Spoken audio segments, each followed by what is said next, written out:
In this lesson, we're going to learn how to add and subtract fractions that have unlike denominators. So here we have 2/5 minus 1/4. Notice that the denominators are different, so we can't just subtract the numerators like we did before when we had the same denominator. So we have to have a different strategy here.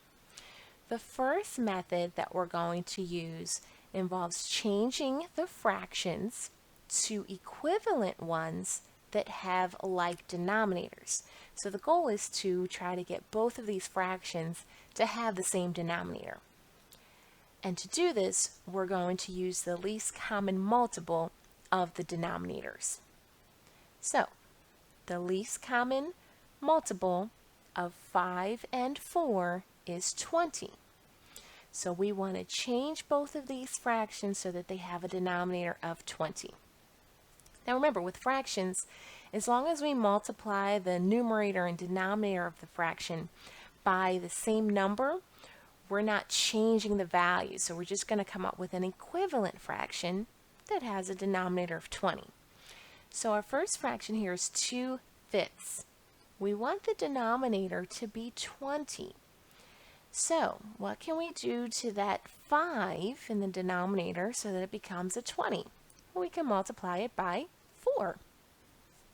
Of course, whatever we do to one part of the fraction, we have to do the same thing to the other part of the fraction.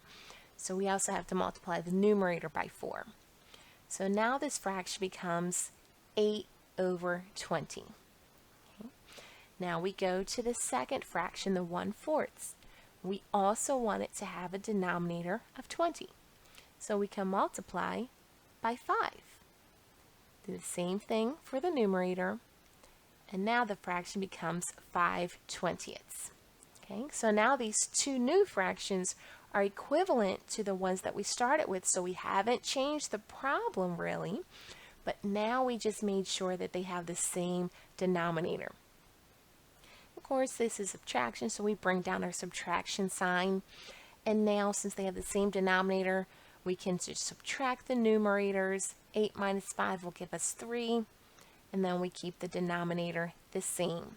So our final answer is 3/20. Now we're going to look at another method for solving the same problem. Okay? With this method, we're first going to add, or in this case subtract, since it's a subtraction problem, the cross products to get the numerator of our answer. Okay? And then we're going to multiply the denominators of these fractions to get the denominator of the answer. Okay, so let's do the first step. First step tells us what the numerator of our answer is. Okay, so the cross products, remember we look at the two numbers that are on a diagonal from each other and multiply them together. So the 5 times 1 gives us 5. Now multiply the other way. 2 times 4 gives us 8. So those are our cross products, 8 and 5.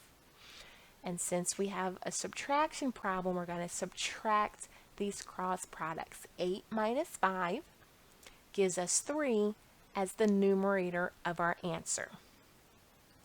Now to find the denominator of our answer, we multiply the two denominators of the fractions in our problem. So 5 times 4 gives us 20. So now we can see our answer is the same as we got the first way. We still end up with 3/20. So we're adding and subtracting fractions that have unlike denominators. First method is to change the fractions to equivalent ones that do have like denominators. And then the second method was to add or subtract the cross products to get the numerator, and then multiply the denominators to get the denominator of the answer. And just a couple reminders. If you start off with mixed fractions, they need to be converted to improper fractions first to keep the problem simple for you. And then if the answer needs to be simplified, you always want to simplify your answer.